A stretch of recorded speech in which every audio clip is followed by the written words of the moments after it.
Alright, so next we're going to have a look at the case when we have the fourth constant, so which is going to be d.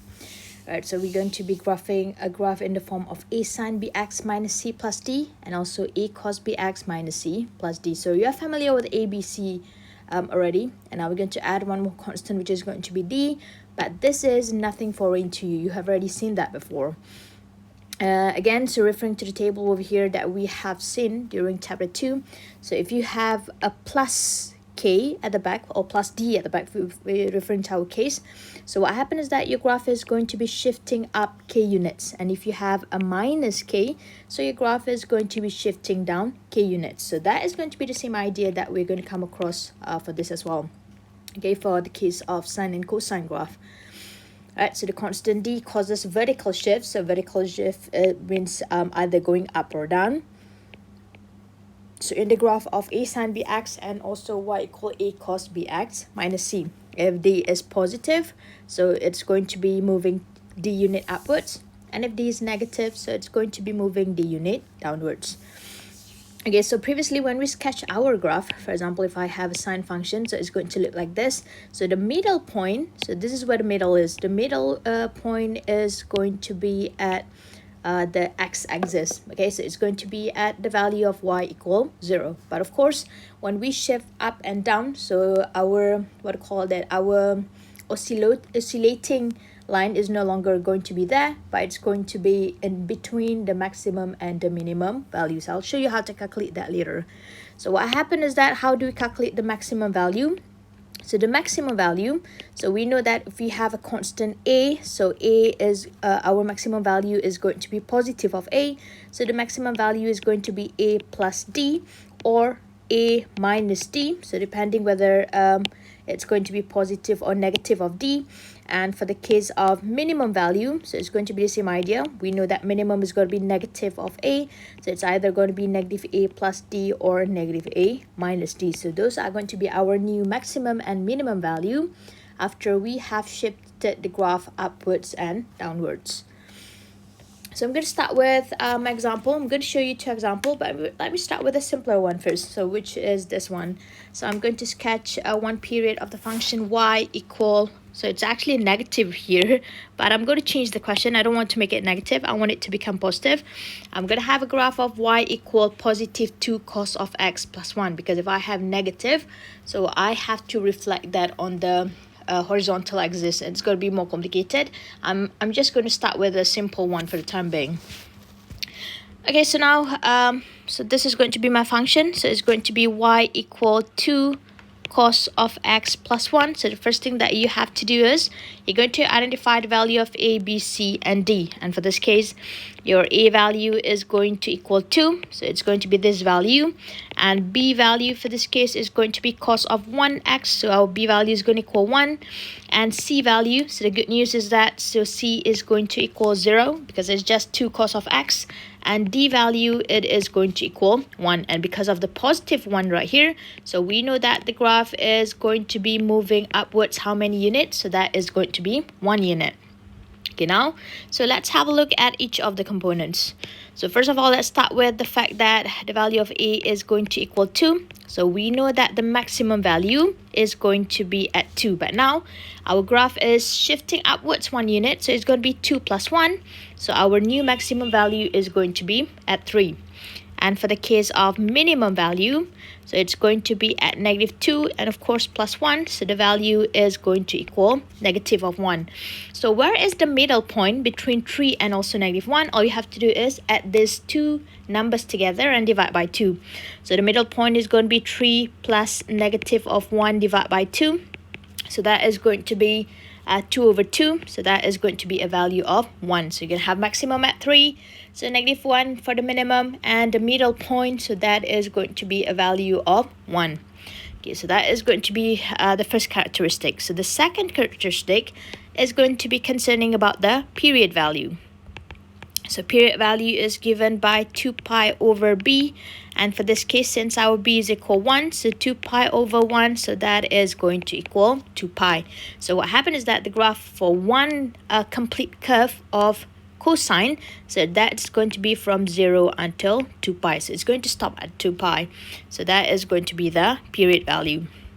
And of course for the shift, so do we have any shift over here? So it's called F, what is it called? Unit shift? I don't remember what is it called.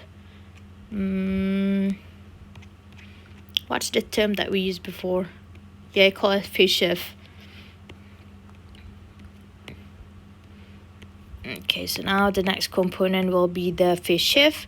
But the good news is that the formula is going to be C over B, but because C is equal 0, so 0 over B, this is going to equal 0. So meaning that your graph is not shifting left or right. So basically, the starting point is going to start at x equal 0. Okay, because it doesn't shift anywhere, not to the left, not to the right. So therefore, the starting point is going to be at x equal 0. Okay, now that we have all this component, and straight away we can start sketching. But before that, so let's sketch the original function of a cosine. So let's see how it looks like. I don't need this. It's okay, we can draw on top of that. Okay, the cosine function originally is going to look like this. Okay, and of course this is going to be whatever the value is. It's going to be a over here, and it's going to be negative a down here, and this is going to be the oscillating line, so which is going to be at 0. So basically we have 5 points that we have to capture: 1, 2, 3, 4, and also 5. So now let's start sketching this. Okay, so the most important point is that, so this is going to be my graph, and I need to have positive and negative for y. And the point for the case of x is going to start from 0 until 2 pi. Okay, so let me put the value of y in the graph first. -1, so it's going to be 0. Somewhere over here is going to be the oscillating line, which is going to be 1. And somewhere up here is going to be the maximum value, which is going to be at 3. So let me put a dot over here. Okay, so now straight away, so we can sketch our curve. So yeah, let me put that. So it's going to be easier for me to figure out the minimum and maximum. So we know that the curve is going to look like this. So I'm going to draw this curve. So it's going to start at 3 and going down at 1 and going up again. And because the value of period is equal to pi, so this curve is going to cover from 0 until 2 pi. So this is going to be value 2 pi right here. And in the middle, so this is going to be value of pi. So between 0 and pi, that's pi over 2. And between pi and 2 pi, that's going to be 3 pi over 2. So that is going to be the value. So that is basically how my graph looks like. Okay, so it's no longer going to be at -1 and 1. Sorry, it's going to be at -2 and 2 because of the amplitude. But because we shifted that upwards, so it's going to go from -1 until 3. So that is how the shape looks like. Okay, so now for the second example, so I'm going to make it a little bit more complicated, so which is going to be this one. So we're going to sketch one period of the function y equal to sine t minus pi over 2 minus 3. So this one is a little bit more complicated because we have now phase shift, so which is pi over 2 unit. So now let's identify the value of a, b, c, and d. For this case, a is going to equal 2. So b is going to equal 1 because that's a 1t right there. So the c value is going to equal pi over 2, and the value of d, that is going to equal 3. And because of the minus right here, so the graph is going to be shifting pi over 2 units to the right. And because of the minus 3, so the graph is going to be shifting downwards 3 units. Okay, now let's start with the period first. Sorry, the amplitude first. So my value of a, so that is going to equal 2. So the maximum point is going to be at 2 minus 3, so which is going to be -1.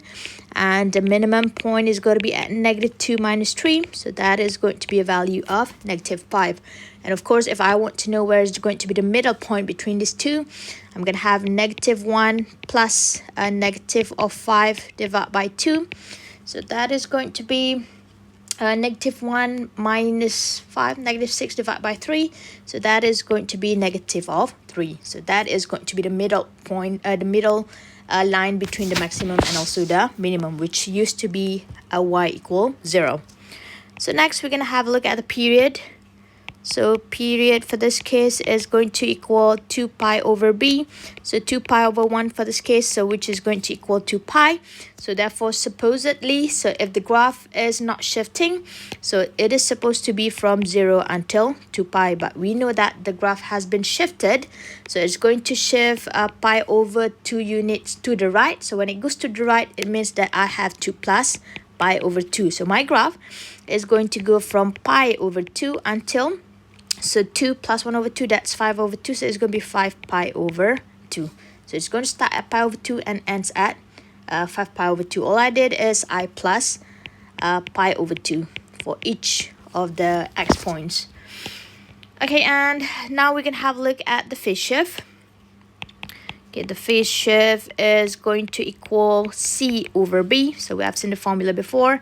So C is equal pi over 2 divided by 1. So that is going to equal pi over 2. So that is going to be our value of phase shift. Okay, so now that we have this, I'm going to draw what I call that this table right here. So we can clearly see how does the point actually shifted. 2, 3, 4, and 5 is going to be the last one over here. So this is going to be my y, x. So this is going to be x plus pi over 2 because it shifted pi over 2 units to the right. Okay, and for the case of y, so what happened is that the maximum point. So let's have a look at the graph of sine first. So the graph of sine is supposed to look like this. So we start at the starting point, which is going to be 0, but for this case our starting point is going to be at -3, and then we reach the maximum, which for this case is going to be -1, and then we reach that starting point again, which is -3, and then we get the minimum value, so which is going to equal -5, and then the starting point again, which is going to equal -3. So those are going to be the 5 points on the y-axis. And for the case of x, so I'm going to have so firstly it start from 0 until 2 pi. So this is before it shifted, and of course between 0 and 2 pi, so the middle point is going to be pi. Between 0 and pi, that's pi over 2, and between pi and 2 pi, that will be 3 pi over 2. And now, so every single value of this, I'm going to add them up by pi over 2. So therefore what happened is that, so now this is going to be pi over 2. So pi over 2, a half plus a half, so that is going to equal 1 pi. So 1 plus a half, that is going to equal 3 pi over 2. And then 3 over 2 plus 1 over 2, that is going to equal 4 over 2, which is 2 pi. And 2 pi plus pi over 2, so that is going to give us 5 pi over 2. So those are going to be the point. So now let's start sketching. So I'm going to have negative values only. So I'm going to make it somehow like this. And the maximum value is going to be at -1. That is going to be somewhere up here. -3 is going to be the middle point. And then I also have -5 down here, so which is going to be the minimum. Yeah. Okay, so that's approximately how it's going to look like. And now what I'm going to do next is I'm going to sketch the sine function. So this is how it looks like for sine, the curve. Okay, so it's going to stop right there. And where it stopped, I know that according to what we have before, what we have calculated up here, so it's going to, sorry, this is actually not right, because the graph is actually supposed to start at pi over 2. So this is going to be my starting point. So that's how it's supposed to look like. So let me extend this a little bit more, and therefore at the end over here, so this is going to be a value of 5 pi over 2. So this is the middle is somewhere over here. So that is going to be 3 pi over 2. So from what we calculated up here, so the maximum occurs at pi and the minimum occurs at 2 pi. So that is how our graph is going to look like.